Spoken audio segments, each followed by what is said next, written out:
Hello, viewers. Welcome to Plausible. My name is Charles Owusu Ansa.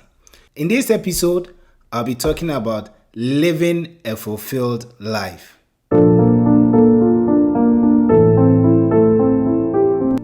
Time flies when having fun is a popular saying. And it is true because when we cast our minds back, we realize that it wasn't too long ago when we were kids running around. But now we are growing, or perhaps have even grown, and it's about time we give attention to important things in life. There's this question that pops in my mind often, and I believe it pops in the minds of many matured people as well. That how can my life be of benefit to others? In what ways can I serve other people to make their lives better?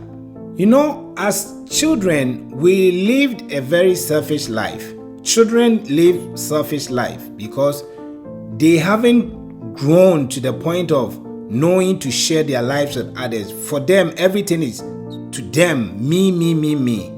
But as we grow, we need to drop these childish tendencies of selfish living and begin to explore ways in which we can contribute to the lives of others in our own special way.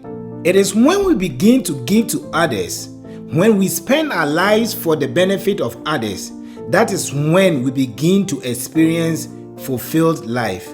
Because if we live for self alone, we die alone and be forgotten. However, if we expend our lives to the benefit of others, we immortalize ourselves in them in generations to come. Have you ever read a history book about a great man or woman, or watched some movie about a hero that you love, read a book about a hero that you loved? You know that heroes are not heroes because they had many cars or they had a very fat bank account, but because they spend their lives for the benefit of others.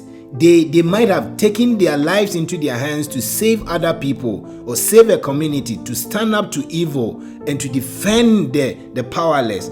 That is what makes heroes, not bank accounts or not the properties they have.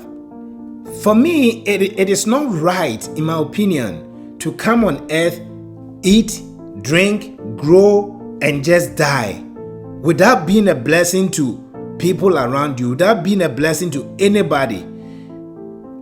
It's a terrible life, in my opinion, to have come on earth and just live for yourself and die. To me, and scriptures also back is that fulfilled life begins when we begin to live pieces of ourselves in the stories of others, not for any benefit from them. Our life begins to have a meaning when we intentionally and purposefully begin to live pieces of ourselves in the lives of others.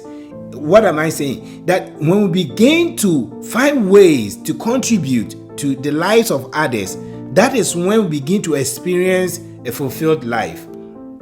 You know, when we leave pieces of ourselves in the stories of others, that people write their stories and we find our names in it. It was because of this man that I was able to do this. It was because of the help this lady gave me. That is why I was able to get this far. Somebody must say something in their history, in their stories, about you contributing to them before you leave this earth. Because it is in the contribution to other lives that brings fulfillment in life, not the things that we acquire. No. It is when we give out, it is when we expand ourselves to others, that is when we begin to. That is how God designed life. Life becomes richer whenever we give to others, whenever we begin to share with other people, not when we begin to take in. So the scripture says that it is more blessing to give than to receive. You know, meaning that every time we expend ourselves to the benefit of others, we are blessed. We begin to enjoy life to fullness. There's a sense of joy that money cannot buy, that you can only get that by serving others. by expending your life to serve other people. So, scripture also say that for a man's life does not consist in abundance of things he owns. Meaning that life is not in account, life is not in the cars, life is not in the buildings. These things themselves are not bad, but if you are seeking to have a fulfilled life, you won't find it in these things. You'll find it in serving other people.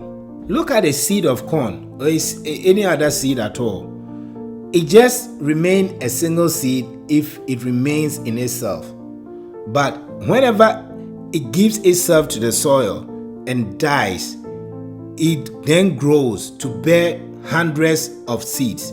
One seed can become many just by giving itself away to die. When we hold on to ourselves, when we try to live only for ourselves, when we try to spend all the money we have acquired for ourselves, all the knowledge we have acquired for ourselves, then we will shrink in and life will just be a single unfulfilled waste of earthly life. However, whenever the idea or the talk about giving comes in, people normally think that, well, I don't have a lot of money to give, so this is not about money.